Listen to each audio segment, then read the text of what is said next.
Par contre, ont une puissance effectivement qui est relativement importante, mais modeste vis-à-vis des moteurs des catégories supérieures.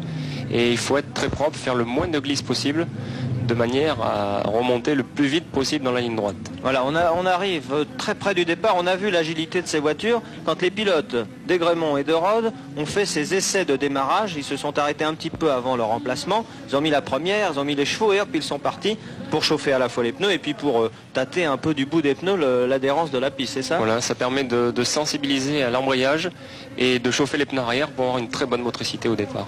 Eric, c'est le moment très important pour un pilote, celui qu'il ne faut surtout pas rater et qui permet de se libérer. Jusque-là, on a l'estomac noué, je suppose. Ouais. Après 2 mètres de course, ça va tout de suite mieux. C'est énorme, là, le cœur prend des pulsations très importantes, ça peut aller jusqu'à 80 pulsations.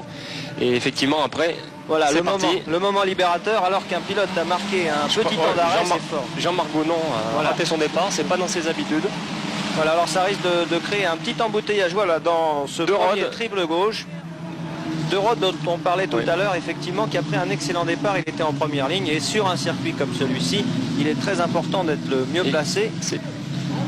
Voilà, il est en tête de Rhodes, il va faire une petite différence au cours de ses premiers mètres, alors qu'on voit tout à l'heure Gounon a raté son départ, c'est ça, hein, Eric? Oui.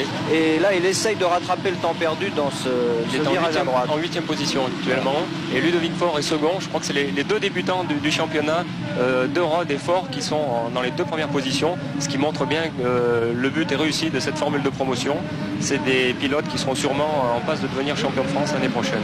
Voilà, oui, c'est le meilleur exemple que l'on pouvait